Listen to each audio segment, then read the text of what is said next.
ये वीडियो देखने से पहले रुक जाए और हमारे इस चैनल को सब्सक्राइब करे। थैंक्स। अब वीडियो को स्टार्ट करते हैं।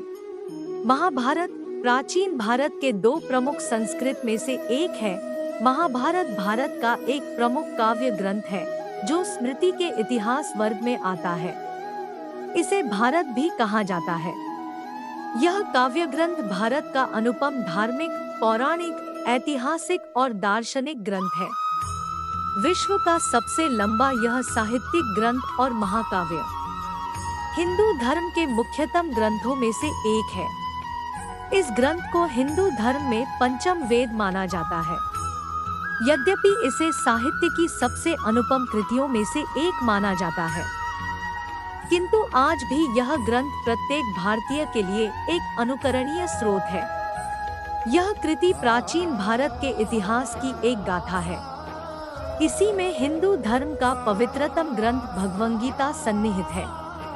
पूरे महाभारत में लगभग 1,10,000 श्लोक है, जो यूनानी काव्यों इलियड और ओडिसी से परिमाण में 10 गुना अधिक है। परंपरागत रूप से महाभारत की रचना का श्रेय वेदव्यास को दिया जाता है। इसकी ऐतिहासिक वृद्धि और संरचनागत परतों को जानने के लिए कई प्रयास किए गए हैं।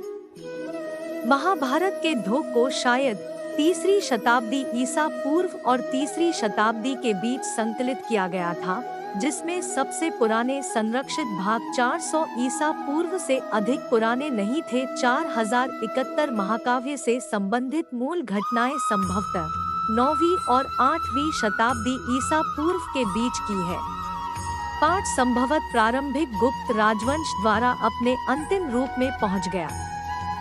महाभारत के अनुसार कथा को 24,000 श्लोकों के एक छोटे संस्करण से विस्तारित किया जाता है, जिसे केवल भारत कहा जाता है।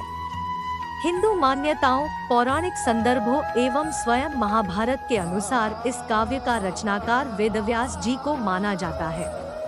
इस काव्य के रचयिता वेदव्यास जी ने अपने इस अनुपम काव्य में वेदों, वेदांगों और उपनिषदों के गुह्यतम रहस्यों का निरूपण किया है। इसके अतिरिक्त इस काव्य में न्याय, शिक्षा, चिकित्सा, ज्योतिष, युद्धनीति, योगशास्त्र, अर्थशास्त्र, वास्तुशास्त्र, शिल्पशास्त्र, कामशास्त्र, खगोल विद्या तथा धर्मशास्त्र का भी विस्तार से वर्णन किया गया है।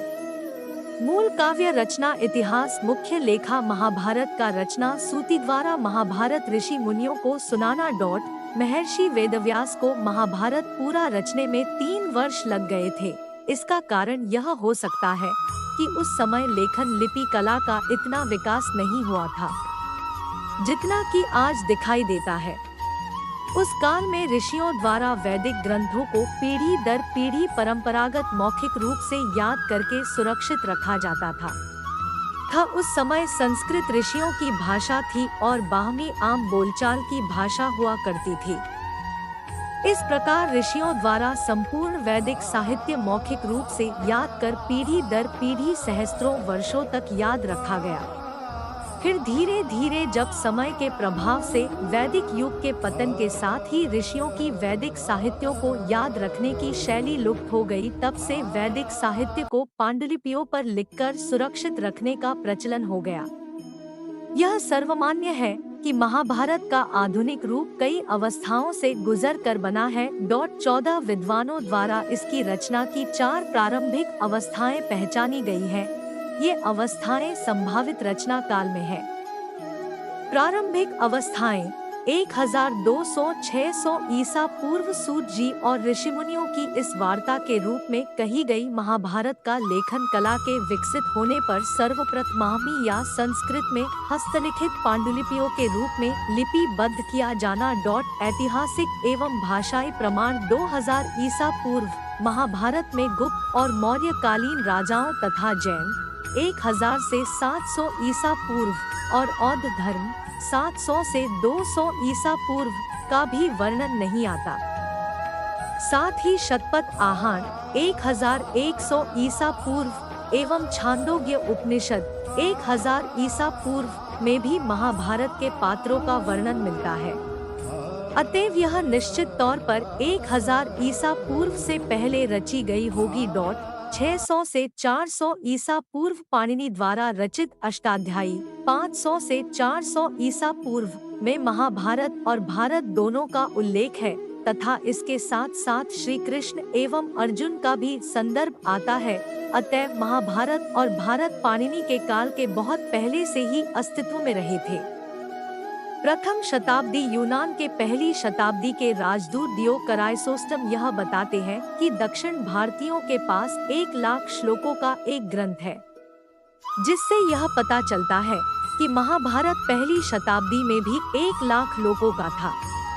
महाभारत की कहानी को ही बाद के मुख्य यूनानी ग्रंथों इलियाड और ओडिसी में बार बार अन्य रूप से दोहराया गया, जैसे धृतराष्ट्र का पुत्र मोह, कर्ण अर्जुन प्रतिस्पर्धा आदि। अगर आपको ये वीडियो अच्छा लगे तो चैनल को सब्सक्राइब करें या दोस्तों के साथ शेयर करें।